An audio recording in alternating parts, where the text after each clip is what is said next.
What understanding did Darwin have of the actual mechanism of evolution by natural selection? How did he account for the variations coming into being in the first place? Darwin was extremely familiar with artificial selection, with human breeders, breeding dogs, breeding above all pigeons. Darwin was a pigeon fancier. He talked to pigeon fanciers. He kept pigeons. He was familiar with the power of selection in the form of human selection, breeding selection, selection by breeders. He was familiar with the power of selection to transform a wolf into a Pekingese, a wild rock dove into a pouter pigeon or a tumbler pigeon, breeds of chickens, breeds of dogs, breeds of cattle, breeds of pigs, cabbages. Darwin knew how powerful selection could be. Everybody knew that. Any farmer, any horticulturalist, any pigeon fancier knew how powerful selection was. But only Darwin realized that you didn't have to have a breeder, you didn't have to have a human selector. Nature could do the selecting instead. That was Darwin's great insight, that was Wallace's great insight. You just simply take the whole story of dog breeding or cattle breeding or pigeon breeding, and you just take out the human and substitute survival, raw survival. The ones that survive are the ones that breed and reproduce, whereas in the pigeons, the ones that get chosen by the human are the ones that reproduce. In the dog breeding, the ones that get chosen to mate with other dogs, they're the ones that reproduce. Darwin and Wallace realized that you didn't have to have human breeders. It could all be done, was all done by nature in the form of survival, and that was the explanation, that was the driving force of all biological evolution. I'm guessing that at the time there wasn't a huge amount of evidence to back up the theory, or at least nothing compared with what we have now. Could you talk us through some of the scientific developments that have been since Darwin's day that support his theory? Yes. Well, in Darwin's time, I mean, such evidence as there was, Darwin himself was largely responsible for gathering together. That was the difference between Wallace and Darwin. They both had the same idea, but Darwin wrote the book which brought all the evidence together.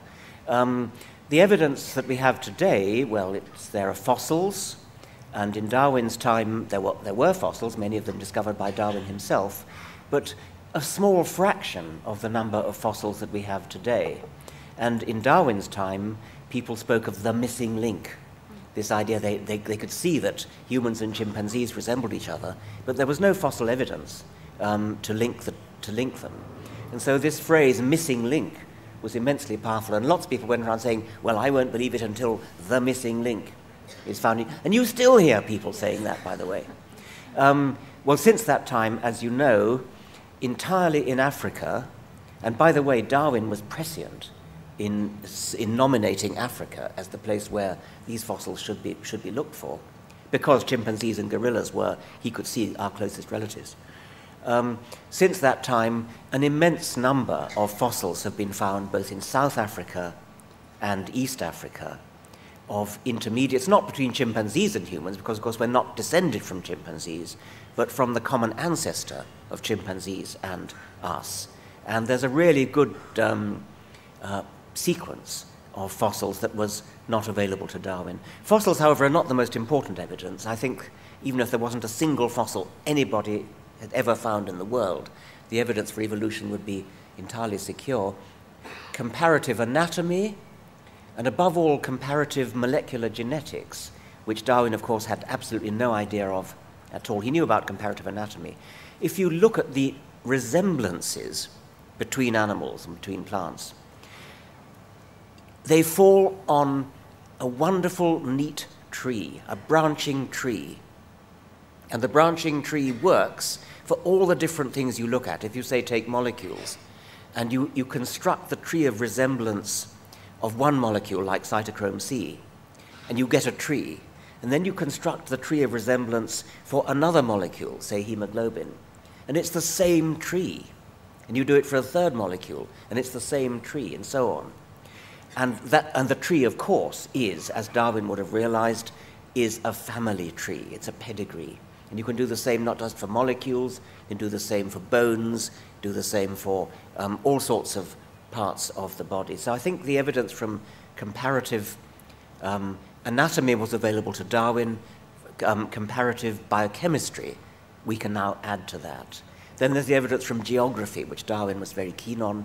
I've already alluded to it, actually, the Galapagos Islands, the fact that, well, let's put it to put it in a sentence, the distribution of animals on islands and continents around the world, where islands includes lakes and rivers and hilltops and trees, the distribution of animals on islands and continents is exactly what you would expect if evolution were true. If, on the other hand, say, the animals had all emerged from Noah's Ark, you'd expect to see some kind of a, I don't know, distribution centered around Mount Ararat or something of that sort.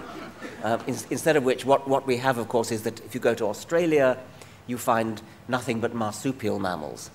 And that's because early on, the mammal fauna was seeded by an ancestral marsupial.